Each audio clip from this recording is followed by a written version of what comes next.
Hello and welcome to another episode of Laptop Retrospective, and today we are going to be talking about a kind of a niche problem, and I say niche not to undersell the severity of the issue, but some Surface Book 2 owners have actually found that occasionally their GPU was disappearing from Device Manager. And of course, if your GPU disappears, that's one of the main reasons why you get this, is it has this nice dedicated GPU chip sandwiched into that little performance base.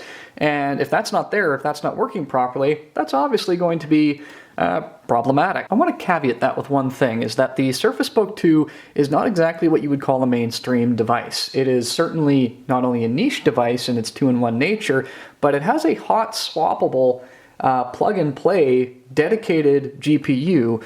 And I would imagine if coding and developing this sort of technology and machine and hardware were so easy, everybody would be doing it. I say that not to offer Microsoft an excuse, because it isn't, but it does kind of show that we are on kind of the bleeding edge of this particular kind of technology.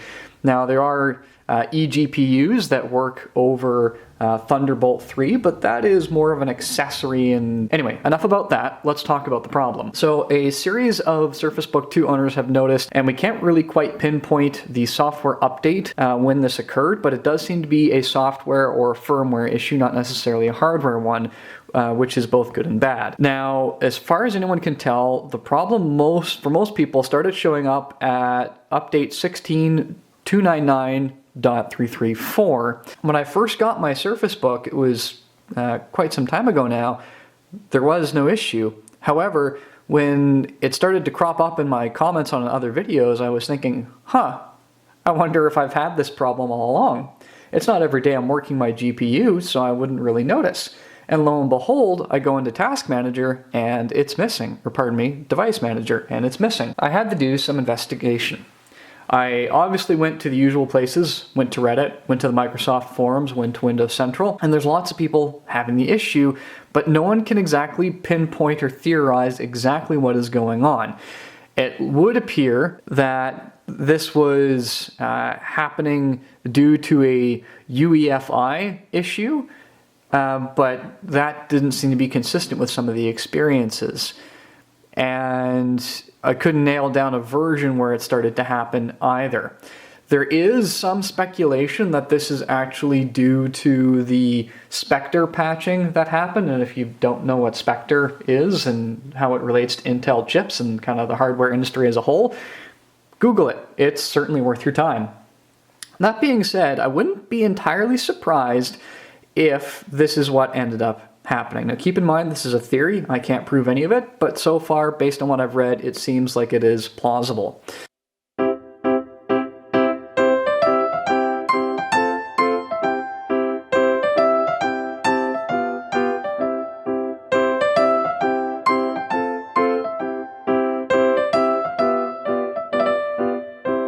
The first thing you need to understand is that the Surface department and the Microsoft Windows 10 department are not the same group of people.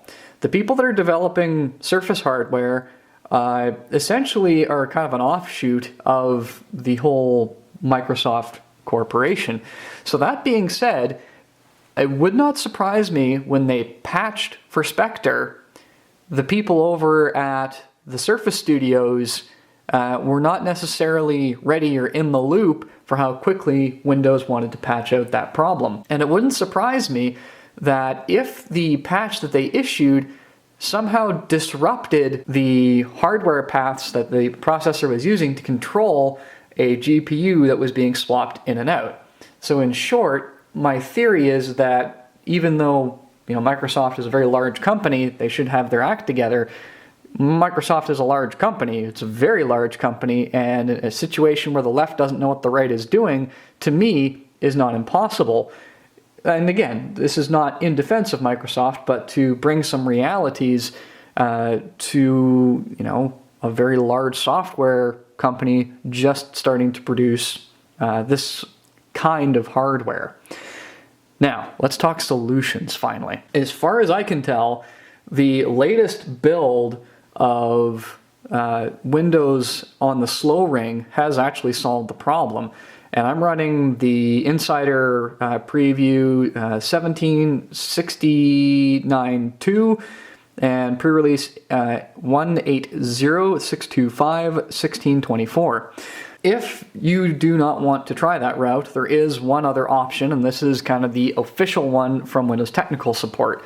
So if you do contact them, these are the steps that they are going to ask you to do. And in fact, there's another gentleman on YouTube, and I want to make sure that I refer to my notes correctly, Dalton Adkins, who, and I'll link his video like right up there because he deserves a shout out for such an excellent tutorial, walks you through exactly how you can apply driver updates that also might fix this issue as well. And he very clearly documents the same process that you will walk through when you contact customer support with Microsoft Surface. So I highly suggest that you check that out as well. All right, ladies and gentlemen, I think that's going to be it for today. Is this little, I shouldn't say little, is this issue a deal breaker? To me, it isn't. This is growing pains of strange hardware, and I don't know. I'm willing to accept that.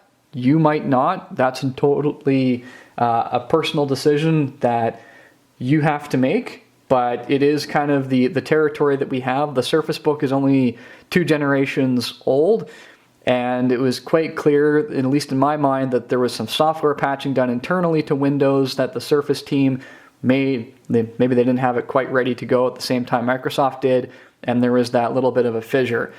Anyway, I think I've gone on for long enough. If you found this content helpful, please let me know in the comments, and show your support if you feel inclined by hitting that subscribe button. It does mean an awful lot that we share this video and try to bring closure or at least more information to a problem that's been plaguing many owners of the Surface Book 2, and I will see you next time.